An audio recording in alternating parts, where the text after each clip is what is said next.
Eh, Estamos en el primer conversatorio sobre un proyecto de club de lectura que vamos a comenzar en la carrera de castellano acá en el pedagógico. Y queremos empezar por el fenómeno de las editoriales chicas o llamadas editoriales independientes y literatura emergente. Ahora lo voy a dejar con el moderador. Gracias por venir. Hola, buenas tardes. Mi nombre es Francisco Bando. Antes que todo, darle las gracias a ustedes por estar acá. Gracias a los organizadores, a Nicolás en particular, que nos da todo. Y bueno, hoy vamos a estar conversando, como ya adelantó Nicolás, sobre editoriales independientes, ¿no? Amplio sentido de la palabra, desde el rol que ocupan hasta, más en específico, su relación o posible relación con las lecturas escolares. Con nosotros está a mi izquierda directamente Carlos Iglioto, poeta, escritor, editor de Editorial Cuneta, fundador de La Furia del Libro, de editoriales independientes. Ha publicado los libros de poesía Valdivia, en 2006, William Clyde, en 2007, Aeropuerto, en 2009, y el libro de cuentos A Cada Rato, El Fin del Mundo, el 2013. Al medio está Camilo Brodsky, poeta, escritor, editor de Las Capital. Ha colaborado con diversos medios escritos, ha publicado los libros de poesía Las Puntas de las Cosas, 2006, por cuarto propio, Whitechapel en Das Capital 2009 y La Noche de la Celota por Das Capital del 2013. Y por último nos acompaña Gladys González, poeta, profesora de castellano, editora de ediciones Libros del Cardo. Ha publicado libros de poesía Gran Avenida por La Calabaza del Diablo 2004, Aire Quemado, La Calabaza del Diablo 2009, Hospicio, ediciones Inomicalistas y Caramina por La Calabaza del Diablo 2014. Ha sido organizadora de Conrímel, Encuentro de Putas Mujeres del Cono Sur, y del Encuentro de Editoriales Independientes, de donde sale este libro que reúne la visión de las editoriales participantes.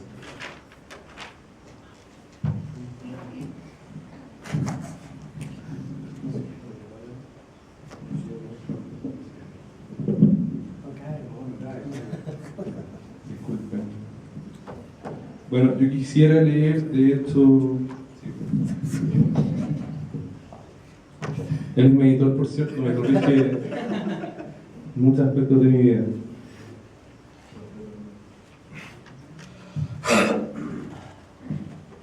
Bueno, estas palabras son precisamente de Gladys González y las quiero leer para ambientarlos un poco en la conversación de hoy.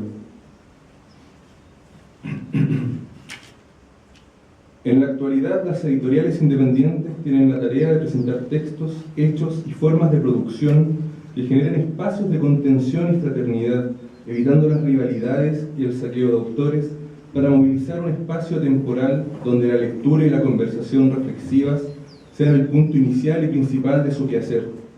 Es importantísimo el rescate de nuevas lecturas y ampliar la mirada editorial, dando acceso a la publicación de obras de escritores que no sean parte de una élite construida sobre puntos geográficos o de formaciones profesionales de espectáculo.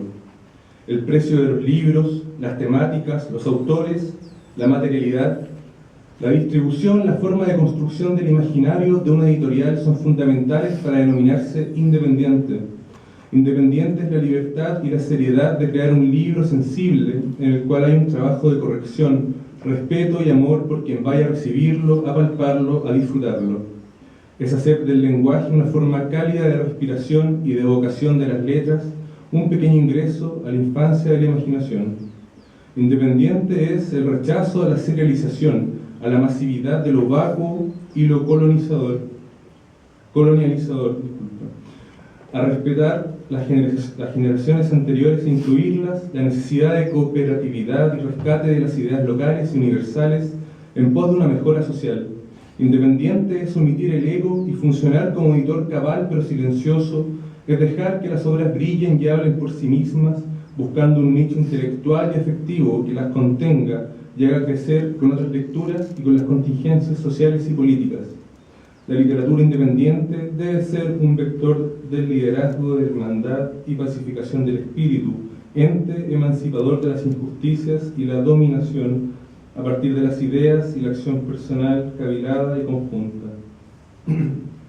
Bueno, y con esas palabras, son un poco a misa, disculpen, quisiera invitar a Camilo a que nos hable un poco del rol de las editoriales, más allá de lo que en los factos hace una editorial, no más allá de la mera producción de libros.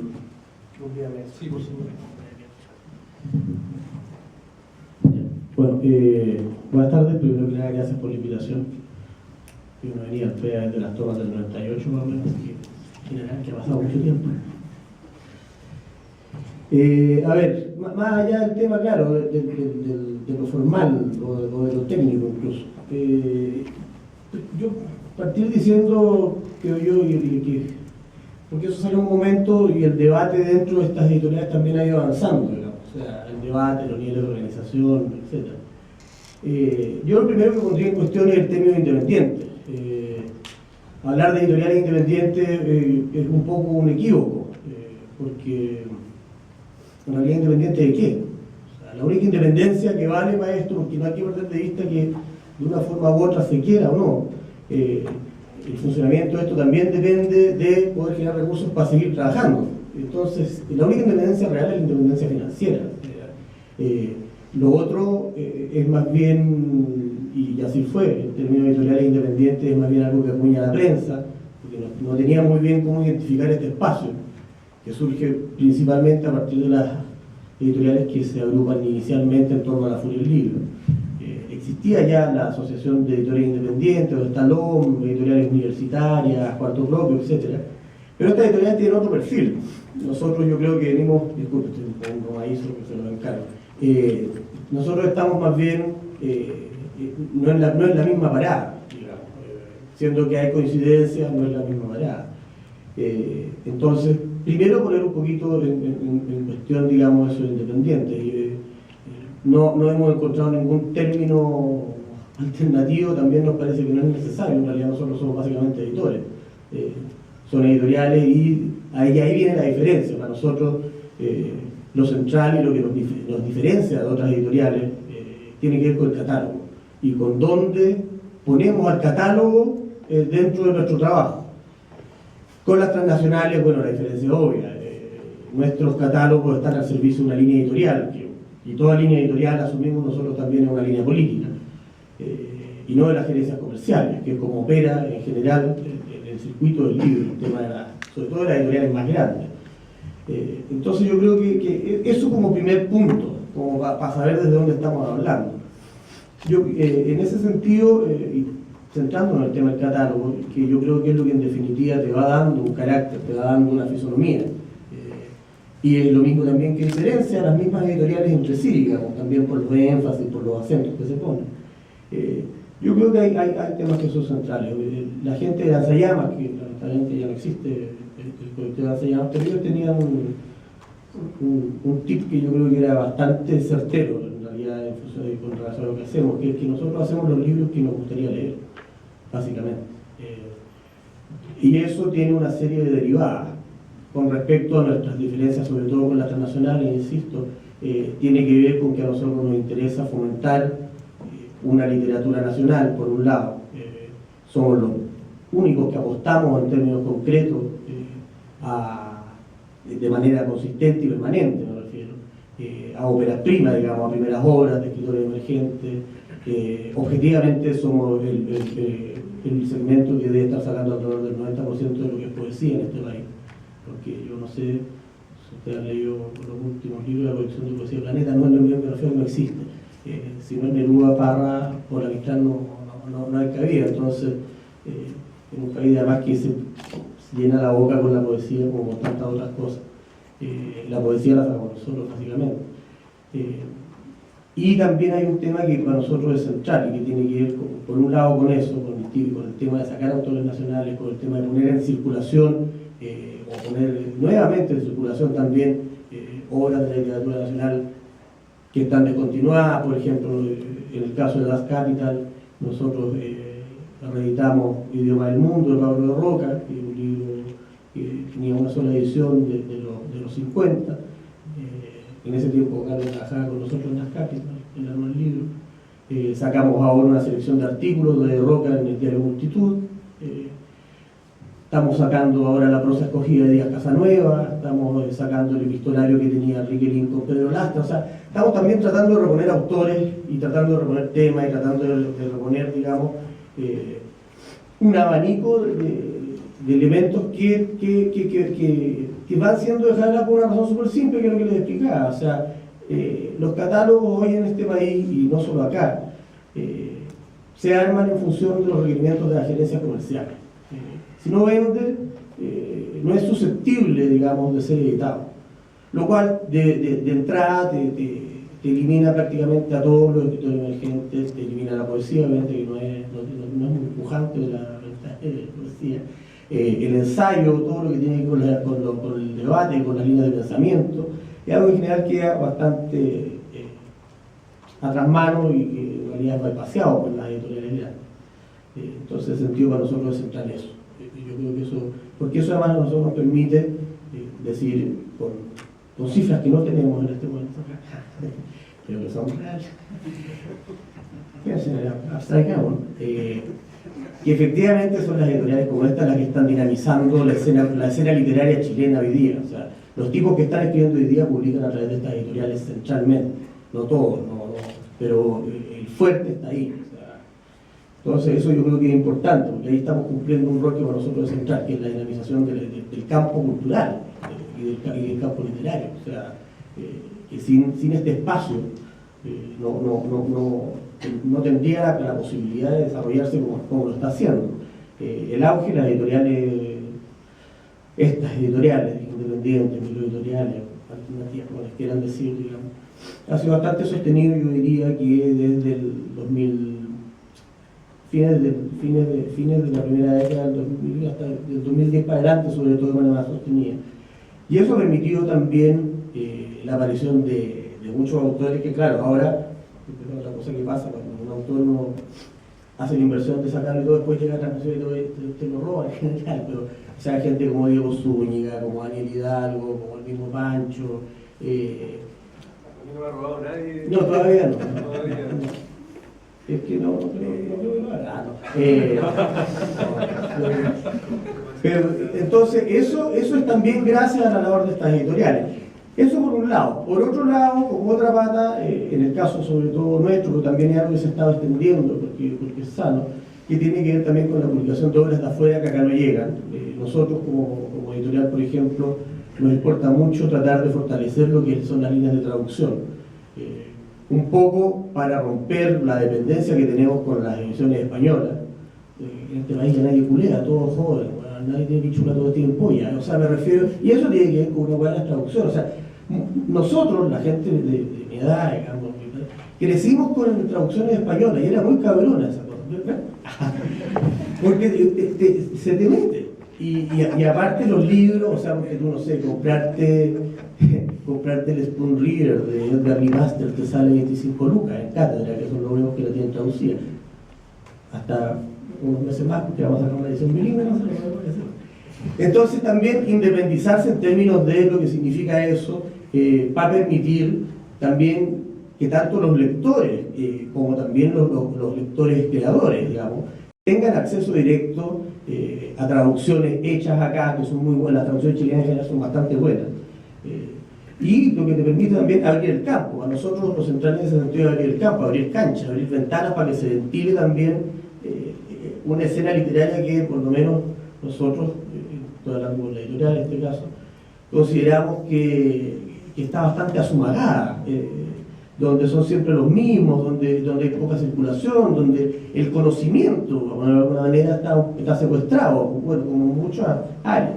Entonces eso también es para nosotros importante. Y para terminar, la otra tarea que a nosotros nos importa mucho es precisamente la de abrir espacios para el pensamiento crítico, para para el debate político ya más duro, para el rescate de la memoria, que podría ser la pata más política, entre comillas, porque todo es política, digamos, pero, y que todas esas cosas, lo único que te lo permite, en realidad, es esta situación un poco de electrón libre, o sea, de que tú no estás metido en función de redes de interés que van más allá de tu propio interés en tanto lector, básicamente, porque para ser un editor primero tienes que ser un lector, digamos. Entonces para nosotros un poco ese es el rollo, grosso modo. Gladys. ¿Se trató la pica? Bueno, pero se escucha, ¿o no? Disculpen. Gladys, han pasado más o menos 2 años de que ocurrió este encuentro chileno de editoriales independientes, latinoamericanas también, ¿no? Hubo invitados de Argentina, de Perú, de Bolivia, si no me equivoco. Y me gustaría que fuera de, claro, acercarte a responder a esta pregunta, ¿no? Del rol de la editorial independiente, que nos pudieses iluminar si es que con estos 2 años ha cambiado un poco tu visión, o si notas los cambios de dinámicas dentro del grupo que mencionaba Camilo en un comienzo, y que te pudieras explayar un poco de ahí. Bueno, el libro no es mi visión de las editoriales independientes, sino que las editoriales invitadas hicieron un texto según 4 ítems, me parece que era catálogo, diseño, pensamiento reflexivo sobre el ámbito editorial independiente y una editorial parece. Crítica, claro. Entonces, el libro no es mi obra, sino que es el resultado de los textos enviados por las editoriales. Entonces, eso primero aclarar que el mérito de ellos simplemente fue un libro que se hizo como parte de discusión del proyecto de encuentros editoriales y que tenía básicamente el encuentro la idea de reunir a los actores culturales que estaban trabajando en torno a las editoriales para generar un espacio de reflexión, de discusión, para ver el pensamiento de cada uno, también el trabajo, había una feria conjunta con cada actividad y que el público, ya sea estudiantes, profesores, interesados en el área, pudieran acercarse a los editores y tener un trabajo final, en este caso el libro, para que pudieran imbuirse en el ámbito de producción y ver que no es tan complejo hacer un libro. Sí, el trabajo de un editor, porque como decía Camilo, primero hay que ser un buen lector, es un trabajo que nunca se acaba. Y mi visión respecto a las editoriales en estos 2 años, me parece que se han ido sumando nuevas editoriales y ha habido algo que es bien importante, que es el trabajo en regiones, que ya viendo lo que se hace en Santiago, como siempre sucede, se han integrado nuevas editoriales independientes del catálogo, no siempre son buenos resultados, como también lo que sucede en Santiago, no todas las editoriales son buenas. Y que se han ido acercando a un circuito que ha ido generando gallo con la Furia del Libro, la Primavera del Libro, a través de ferias, conversatorios, y que ha generado una mayor integración, pero el problema en regiones continúa siendo el tema de financiamiento y también un poco de poca visibilización del trabajo, porque se mira menos lo que se hace fuera del radio de la región metropolitana, y que es un fenómeno que no es por la desidia de los propios editores, sino que es un fenómeno a nivel nacional. Todo lo que no se hace acá es peyorativo, no tiene las mismas características positivas. Entonces yo creo que la función del encuentro editorial es esa, que converjan distintos tipos de trabajos, de autores, de editores, de propuestas, para que puedan conocerse y así sumarse a actividades que primariamente se hacen acá, ¿no? La Feria del Libro, la Furia del Libro, y que donde está el poder adquisitivo también, porque en regiones hay muy pocas librerías donde hayan textos independientes. Yo ahora estoy residiendo en Valparaíso y hay muchas editoriales que están trabajando, pero el problema siempre es la comercialización. ya sea porque las librerías no lo reciben porque no tienen facturas, por ejemplo, no tienen una personalidad jurídica, no pueden, no se puede dejar ya de despacho, etc. Y lo otro también es la factura de los libros, que a veces deja bastante que desear, y eso es súper importante porque el libro, el objeto, no es solo importante que el texto sea bueno, sino que hay un respeto, ¿no?, por el lector, la persona que va a adquirir ese texto, que lo pueda manipular, que no se desarme. Entonces el libro cumplía esa función, de hablar de las formas de producción y de ver que no solo es posible generar un libro mandándolo a imprenta, sino también que se puede hacer en la casa, con una impresora, y que pueden ser objetos bellos, igual, no sé, que cualquier libro seriado.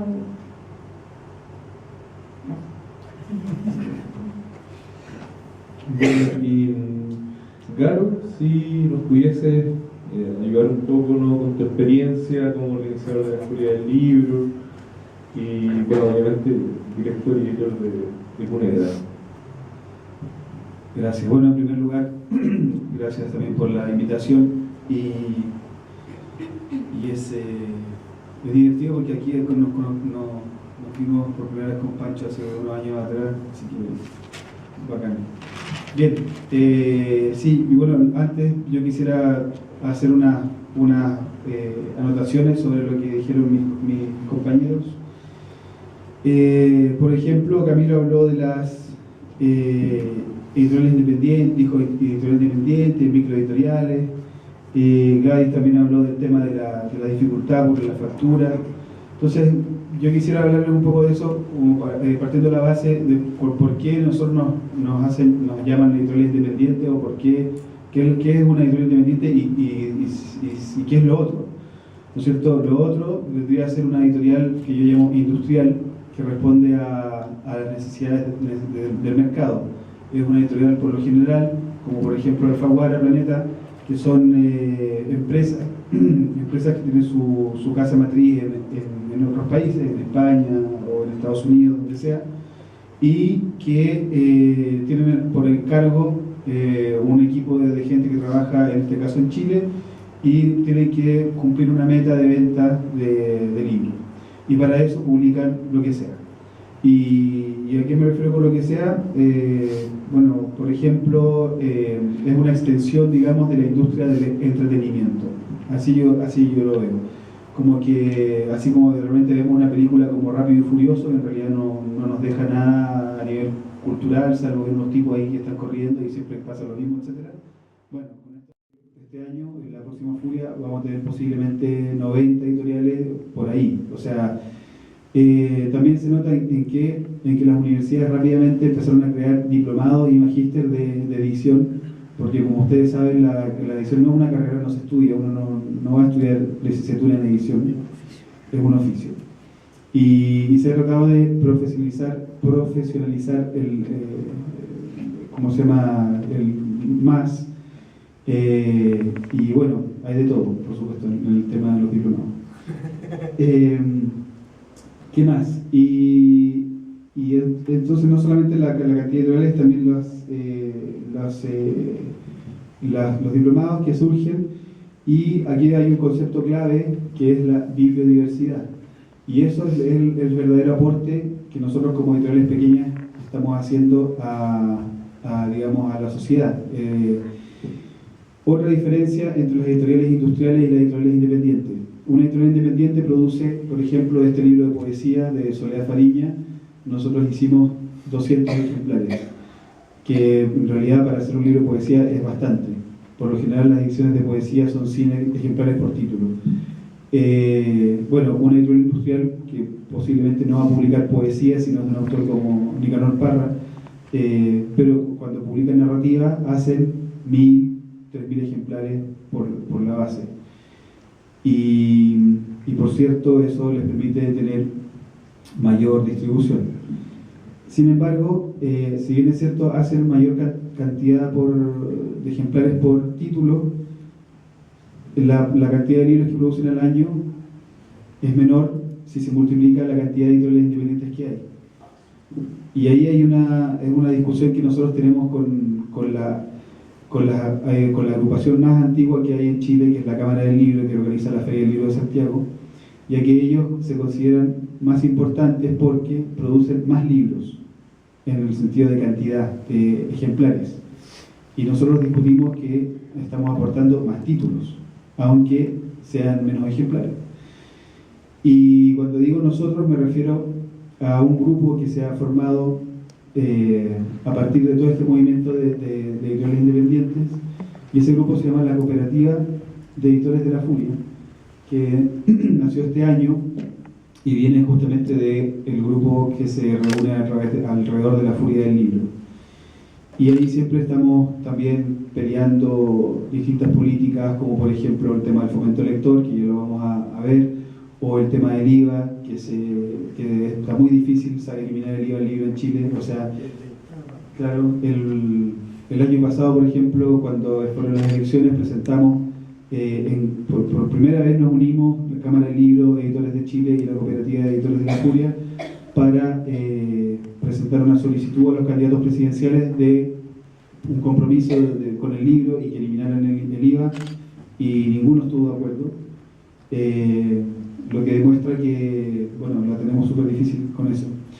Y ahora nosotros como cooperativa estamos más preocupados de trabajar el concepto de precio fijo en tapa, que se usa en varios países del mundo, y que consiste en que detrás de los libros exista un precio único. Y que ustedes, por ejemplo, si acá dijera 6.000 o 5.000, no paguen más de eso en una librería. Y que pretende evitar la especulación de parte de los libreros y evitar también que, por ejemplo, llegue Amazon con rebajas de 50% de los libros y que las librerías independientes, las pequeñas, las de barrio, quiebren. Ahí hay otro punto, no sé cómo estamos en el tiempo, que también quiero retomar lo que dijo Gladys sobre la dificultad del surgimiento de editoriales independientes en regiones. Y también, no solamente dificultad del surgimiento, sino que nosotros nos traslademos como editoriales independientes a regiones. Por lo general, la situación en Chile, no sé si ustedes saben, en este país se estima que hay 100 librerías en todo el país, lo cual es muy poco, porque eso quiere decir que hay una librería por cada 300.000 habitantes aproximadamente. A diferencia de, no sé, un país como Francia, donde hay muchísimas más librerías y hay una por cada 18.000, que es un poco más normal. Como dato anexo, además de esas 100, alrededor de 85 están en Santiago. Exacto. Y las que están en la provincia están por lo general en los malls.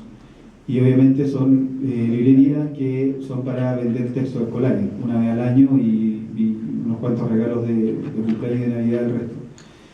Y por cierto, son librerías que manejan un stock muy limitado y que piden lo que manda el mercado, es decir, lo que aparece en los rankings.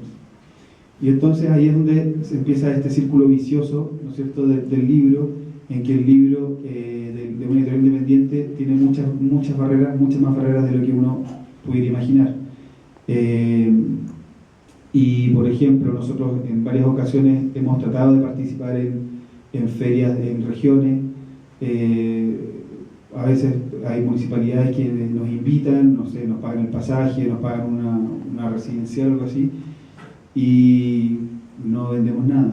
Entonces se hace muy difícil poder volver. ¿Y por qué no vendemos nada? Porque la gente que llega a la feria por lo general está buscando libros para colorear o sudokus.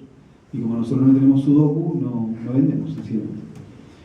El año pasado hubo también una polémica, no fue este año, una polémica con el tema de las compras de las bibliotecas.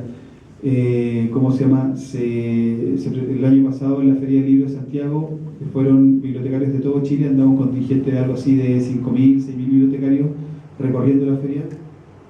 Ya. ¿Y qué pasó? Que ellos, la selección que hicieron de los primeros títulos en su ranking de compra fue muy parecida al ranking de la revista de libros de Mercurio. Entonces también nos damos cuenta que las personas que podrían estar preocupados de que estos contenidos que están acá, que responden más a un interés cultural, llegar a las bibliotecas, tampoco lo están haciendo. Bueno, ahí ya la pregunta planteada.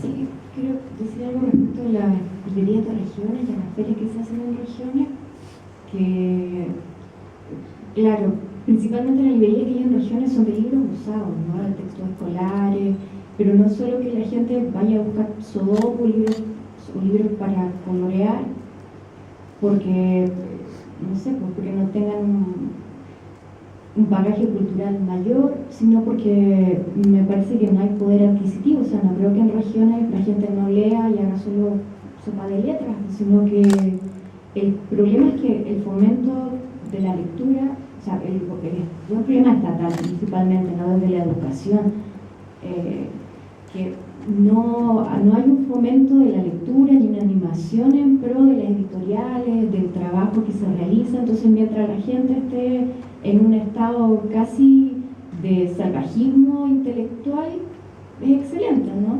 Entonces eso elimina un montón de cadenas del circuito literario que tienen que ver con el productor y el mercado, que en este caso serían las librerías. Entonces, claro, las ferias que se hacen, por ejemplo, en Valparaíso, que son las que conozco, en Limache o, no sé, en Villa Alemana, son un desastre porque ahí la gente no sabe reconocer un buen libro de otro, pero no es porque sea tonta, sino que hay una ignorancia allí, porque no se ha creado un gusto por la lectura placentera y porque también no hay poder adquisitivo para comprar un libro. Entonces esas ferias del libro son casi una burla para la gente que es invitada a participar y para la misma gente que las visita, porque generalmente se hacen en una plaza pequeña, con muy mala infraestructura, no hay baños, te prestan el baño de un centro cultural o de la Casa de la Cultura. Las actividades que se hacen en torno a literatura, presentaciones de libros son malísimas. Entonces hay una desidia desde el Estado hasta los propios pequeños no sé, entes administrativos como las municipalidades, los centros culturales, que no generan cultura. O sea, así es súper fácil ganarse la pega con cargos políticos, que es lo que sucede todos los años en este país. O sea, Piñera llega en el ¿cómo se llama? El Ministerio de Cultura, ponen a todos los allegados, los que participaron, no sé cómo se llaman, en los comandos. Claro, pasó lo mismo con Bachelet. O sea, son puros idiotas los que están trabajando ahí, y es vergonzoso porque ganan un montón de plata y no hacen su trabajo, y todo va. Después, ¿qué resulta? Que la gente sigue igual. O sea, son las mismas demandas que se han hecho desde el fin de la dictadura. Entonces es ridículo, lo mismo que decía el Galo de la Cámara Chilena del Libro. O sea, no se puede hacer una diferencia, no se puede hacer una igualación entre que hay un mayor tiraje a que hay mayor título. O sea, la biodiversidad, lo que hablaba él, es lo básico. Entonces hay un problema enorme que tiene que ver con algo estatal. Como no se va a resolver, porque es una clase política que no va a cambiar nunca, uno mismo tiene que ejercer un cambio, y es yendo a regiones, hacer un trabajo si es que te interesa, porque tampoco nadie pide que alguien se inmole en pos de eso. Sí me parece que es una responsabilidad social y política. Si uno está hablando de visiones, de catálogo, de cultura, me parece que es súper necesario. Es un gran trabajo y un gasto de dinero considerable, pero me parece que es algo básico. Sí. Yo quisiera comentar lo que decía de la feria de regiones. Bueno, me refería principalmente a una en Castro, que estuvo bastante buena, quizás el clima también. Sí. Pero es cierto, o sea, ¿cuál es o sea, miren, la otra vez, por ejemplo, no sé, estaba en mi casa, no estaba cansado y no tenía cable. Y entonces encendí la tele y hay como 5, 6, 7 canales de televisión abierta. Bueno, uno era publicidad, todo el día. En los otros 4 había farándula. Y en el quinto había una noticia. Así, pero estaban dando la noticia. Pero, ¿qué pasa? Que todos los espacios de difusión están cooptados por el mercado. O sea, lo único que vemos en la calle son carteles de Ripley, de Falabella, de no sé, de Rexona, etc. Pero cuando ustedes han visto un cartel de un libro, o no sé, es muy difícil. Solamente las editoriales industriales tienen la capacidad, ¿no es cierto?, de pagar de vez en cuando una luneta a una micro o un refugio de un paradero para poner ahí la última novela de Hernán Rigo Letelier. ¿Y por qué va a hacer eso? O de Isabel Allende. ¿Y por qué va a ser? Porque en realidad Isabel Allende, la verdad es que se lee súper fácil.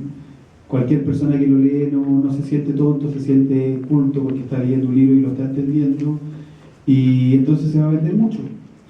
La diferencia es cuando nosotros estamos pensando en libros que en realidad sí son un desafío para el lector, porque no se van a vender por sí solos en primer lugar. Y bueno, y para terminar la idea anterior, justamente mientras no tenemos difusión, o sea, bueno, un ejemplo, por ejemplo, el programa de Christian Barken, por mucho que uno pueda considerar que no les gusta, etcétera, pero igual tirarlo a las 7 de la mañana, 8 de la mañana, un día domingo, o sea, ¿quién lo va a ver?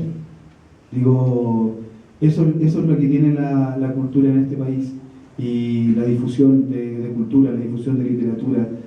Nosotros no tenemos idea de quiénes son los mejores autores. Ustedes ahora, yo no sé si me podrían decir, por ejemplo, cuáles son los nombres de todos los premios nacionales, y les aseguro en todo caso que quizás no los han leído todos. Por ejemplo, un escritor como Jorge Guzmán, para mí es un escritor fundamental, se conoce muy poco y es candidato al premio nacional. ¿Y por qué? Sencillamente porque su literatura es complicada, o habla de temas que en realidad el sistema, o no sé cómo decirlo, les resulta un poco incómodo. Bueno, se han tocado distintos temas. Obviamente hay un problema político, hay un problema estético, hay un problema cultural, hay un problema de educación, y en cierta manera todas estas dimensiones convergen en las lecturas escolares, ¿no? En tanto, la formación de esos lectores dicta el desarrollo de una escena literaria o de un universo literario futuro, en tanto ellos son los lectores, ¿no?, que van a darle combustión a todo el asunto. Me interesa saber cómo ustedes critican, se relacionan, apoyan o cambiarían, cómo propondrían desde esta bibliodiversidad cambios, por ejemplo, en las lecturas curriculares de los colegios. Cómo poder abordar, por ejemplo, este asunto de la bibliodiversidad con miras a modificar lecturas desde, qué sé yo, cuarto, quinto básico en adelante. Después los compañeros nos van a poder dar un poco más de información respecto a eso, pero eso. ¿Samiro? Bueno, a ver, lo primero que igual quede claro, o sea, igual este asunto de televisión, presidente, por eso un oficio también es una cosa que uno hace porque le gusta hacerla, ¿entendí? Pero claramente acá no están los problemas fundamentales del planeta, o sea, acá hay millones de cosas que resolver antes, lo que decía el Lai en ese sentido, o sea, y por eso tiene que ver con acá el tema es estructural, o sea, no sacamos nada con pedir que bajen el IVA si las políticas de lectoescritura siguen siendo la cagada que son. Entonces acá hay un problema que tiene que ver con cómo el Estado se hace cargo de cómo construye a sus ciudadanos y cómo se construye a sí mismo también. Tiene que ver con la concepción del Estado, tiene que ver, digamos, con la concepción de participación, tiene que ver con el concepto de educación que están entregando y que es funcional, efectivamente, a que las cosas estén como están. O sea, entonces hay que tener claro eso. En ese contexto hay dos cosas con el tema de los libros. Por un lado está el tema de los libros de texto, donde si bien uno no, y eso afecta, digamos, a todas las ramas, a todas las asignaturas, donde si bien uno no puede hablar de que las cosas estén arregladas y de que hay mafia, uno sí puede decir cosas súper sencillas. De repente el CRA, ya saben lo que es el CRA, por ejemplo, lo uso a organizar, te pide para un mes más un tiraje, por ejemplo, de 50.000, de 100.000, de un libro para lenguaje con una característica súper específica. Armar un libro de esas características en un mes es virtualmente imposible si tú recibes la información en ese momento. Pero claro, Santillana tiene esa información de antes, Arrayán tenía esa información de antes. O sea, entonces tienen los libros hechos, ¿entendí? Entonces están esperando el llamado simplemente para poder hacer la maqueta. No voy a acusar nada, porque no es que esté pasando plata, tú no sabes cómo opera eso. Es lo mismo, el mismo tema que el rating que sale de los libros más vendidos que salen en la revista Libro, se hace en función de alrededor de 5 o menos de 10 librerías, que son las mismas librerías a las cuales la Cámara chilena y sobre todo las transnacionales llevan a los vendedores a tomar desayuno una vez al mes para explicarles cuáles son los libros que tienen que vender. O sea, para que no caigamos en la ingenuidad de que en realidad acá no...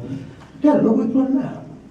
Por eso, pero no es que objetivamente tú no puedes decir acá es corrupto. Sí, claro, bueno, aquí te compraron con un plato de lentejas, en este caso un café con leche y un media luna, pero bueno, no es nada. Entonces, bueno, entonces por un lado está el tema de los libros de texto, que ahí hay una piedra de tope, porque además los libros de texto son los que en buena medida construyen la visión que tiene el niño sobre la realidad, o sea, en primera instancia, porque eso es lo que te enseñan en primera instancia, independiente de los esfuerzos denodados de los profesores, ¿me entendí? O sea, es complicado luchar contra un libro de texto. Eso, y también que le entrega también herramientas para sobre todo para los primeros momentos de aprendizaje del tema de la escritura. Entonces, eso por un lado. Y por otro lado está el mare magnum de las lecturas complementarias, que ya es, digamos, un universo paralelo. Claro, porque ahí hay el zigzag, hay el Andrés Bello, etc. Y el tema es cómo, porque la pregunta es ¿dónde se generan esas lecturas complementarias? Y lamentablemente pasa un poco lo mismo que con el ranking de libros, digamos. O sea, ahí también está súper focalizada la forma de construcción de esas listas. En buena medida, obviamente han logrado meterse las cosas más interesantes, por suerte, ¿me entendí? O sea, no sé, mi cabra chica que está en cuarto básico, puta, por lo menos, no sé, puede leer algo del Polidela, ¿no? ¿Me entendí? Policarpo y el tío Pájaro, no sé, no tiene por qué leer. Pero, sobre todo para media, donde la cosa ya se pone más compleja, porque ahí yo creo que la gran pregunta tiene que ver, porque yo creo que la pregunta tiene que ver con cómo tú introducís textos que le hagan sentido a los cabros en función de la posibilidad de instalar esos textos en su cotidiano. En ese plano yo creo que, claro, hay que recurrir a los clásicos, hay que recurrir a la literatura chilena, a Manuel Rojas, etc. Pero también hay que ver cómo ir introduciendo el diálogo de la literatura que se está generando ahora con eso, ¿entendí? Con esos cabros. O sea, yo me pregunto, ¿qué pasa si le pasáis un cabro canciones punk para señorita autodestructiva en Daniel Hidalgo? ¿Entendí? Que posiblemente a muchos cabros del liceo, de sectores de comunicación social, les va a hacer más sentido que leer el vaso de leche, hoy. ¿Entendí? Entonces la pregunta es ¿cómo generáis, por dónde abrir los espacios para eso? Yo no tengo claridad, porque, y lo reconozco, porque es mi mujer la que ve sobre esa parte en general, ¿no? Todo el tema que tiene que ver con literatura infanto-juvenil, etc. Pero yo creo que la pregunta es esa, ¿cómo introducir esos temas? O sea, ahí ustedes como futuros profesores también tienen que, me imagino que tienen que ir viendo cómo resta arreglarse, ¿no? O sea, y yo creo que la única forma de, entre comillas, ir democratizando el acceso, digamos, y a una cultura, sino que a un abanico de mayor pluralidad en términos de lectura, tiene que ver con la democratización de la conformación de las listas de lecturas complementarias. Y eso, para mí, claramente pasa por una mayor injerencia de los profes. O sea, yo no veo otra forma que esa, posiblemente también en algún grado una mayor participación de los apoderados, de los padres. Es decir, cómo involucráis más a la comunidad escolar también en esa decisión. Pero el problema es que en general son decisiones que están a nivel centralizado. Hay algunos colegios que sí juegan con cierta libertad a la hora de elegir texto. Yo tengo la experiencia de amigos, no sé si conoce a Juan Colir, que dirige el RAIMAP, que es un partido revolucionario en la feria, logra jugar con cierto margen de libertad y logra meter algunos libros de otra naturaleza, pero que un 80% está súper amarrado con las directrices del ministerio, digamos. Entonces yo creo que la pregunta es cómo lograr mayor participación en la elaboración de esos materiales, o en la definición, digamos, de los materiales a utilizar. Es algo que digo en el sentido común, ¿no? no es algo que lo que me haya metido. Pero a mí me parece que la única manera, digamos, de lograr eso es a través de una democratización de la generación de esos materiales. ¿Qué dicho? Lo que decía Camilo sobre los libros del CREA es algo bien vergonzoso porque, claro, realmente ganan las situaciones de Alfaguara, Planeta, Santillana, SM, y si uno observa los textos, porque se dividen en textos literarios, no literarios, poesía, lecturas complementarias, etc., se repiten inclusive los mismos textos en distintos niveles por el tema de derechos de autor. Por ejemplo, hay un cuento de El Pobrecita, me parece que es de Kafka, que está repetido de primero a cuarto medio y aparece en todos los textos. Y así con muchas otras cosas, porque claro, como lo tienen que hacer rápido, sin pagar a los autores lo que corresponde, ¿no? El trabajo por el texto realizado, toman textos que ya no tienen derecho de autor. Bueno, y respecto... Bueno, y las ballenas azules que metieron en un ecosistema ya en un libro de ciencias naturales, no sé si cachan, metieron unas ballenas azules dentro del ciclo de alimentación del chungará. Con una ilustración. Entonces salían los flamencos y una ballena azul. El fondo era del lago Chungará. Y eso es un texto. O sea, justamente los libros que, por ejemplo, las 50 sombras de Grey, ¿no es cierto?, que es como el gran hit, que la editorial vendió millones y millones de ejemplares.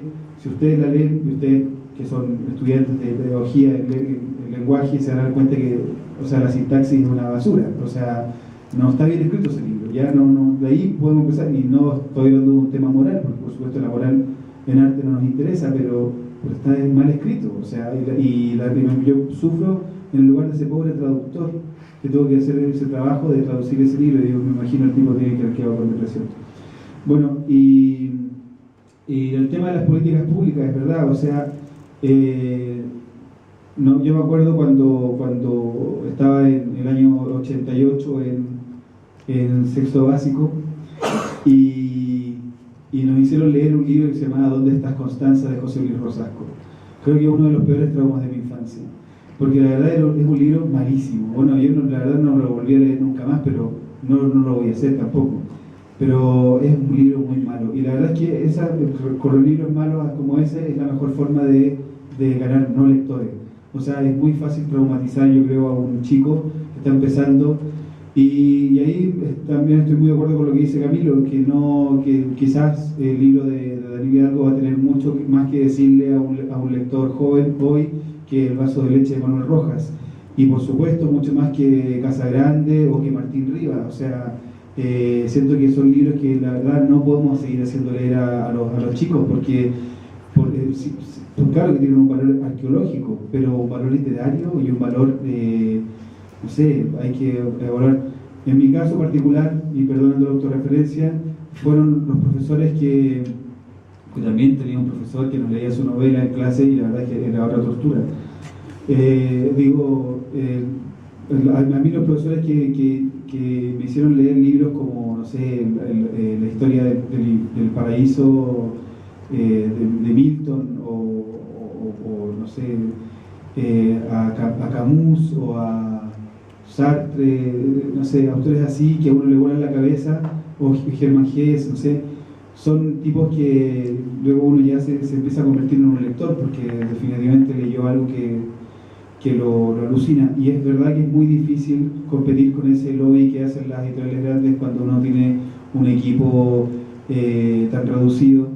En el caso de Cuneta, nosotros, bueno, yo tengo una amiga que es profe de castellano, o sea, de lenguaje, estoy en el pasado, y la verdad es que a ella yo le cuento los libros que estamos publicando, le hago un poco un resumen, y un día me dice, oye, ¿podrías mandar así unas preguntas de prueba? Y yo digo, claro, le inventé unas preguntas, y la verdad es que con eso ella empezó a dar ese libro en su colegio.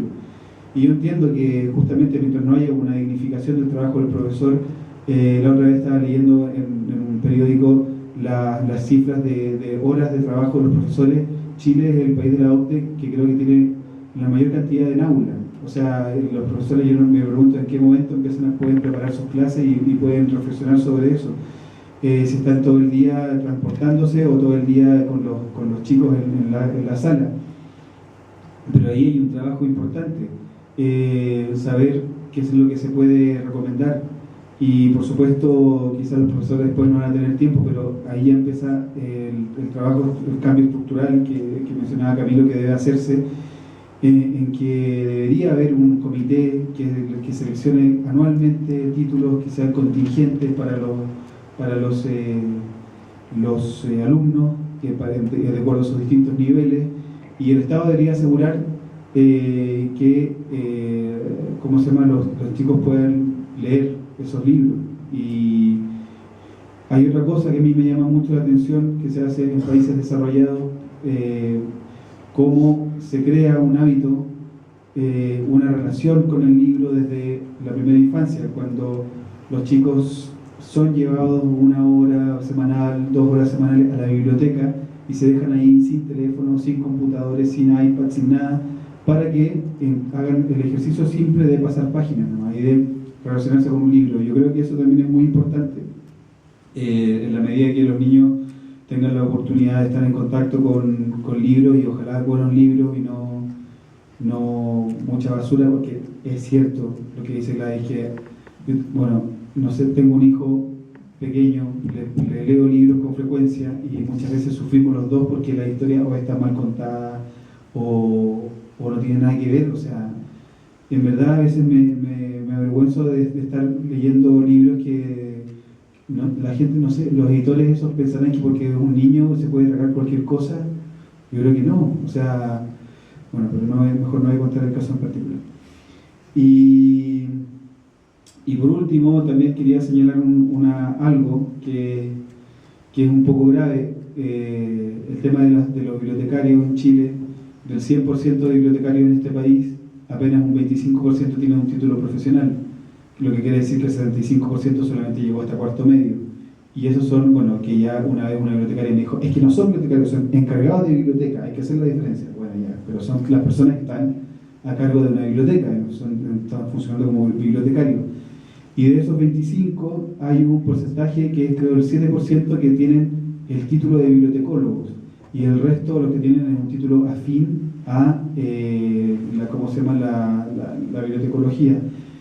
Y ahí tenemos una gran diferencia, por ejemplo, con bibliotecarios de Estados Unidos. Para presentar un ejemplo concreto, en una feria internacional, presentando justamente los catálogos de las editoriales independientes chilenas, me encuentro con la sorpresa de que un grupo de bibliotecarios que tenía alrededor me dicen, sí, la Feria del Libro, yo conozco tipos de Arizona, de California, Editorial Das Capital, sí, conozco este libro. Sí, pero ¿cómo conocen? Y los tipos, resulta que ellos son los encargados de las bibliotecas específicas de literatura en sus universidades, y son busquillas, están buscando ahí qué salió, qué se publicó en Chile, qué feria hay, viajan, se consiguen, se mueven, etc. Y la diferencia, como me contaban ellos, es que un bibliotecario, por ejemplo, de una universidad que imparte literatura, el tipo tiene que tener un pregrado, una carrera de pregrado, y luego una especialización en ese tema. Y luego, tiene que ser bibliotecario pregrado, y luego tiene que tener una especialización en este caso, literatura.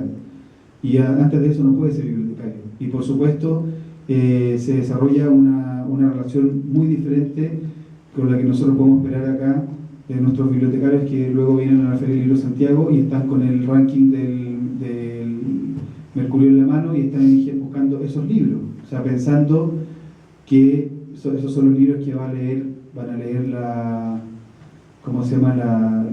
gente que vaya a las bibliotecas.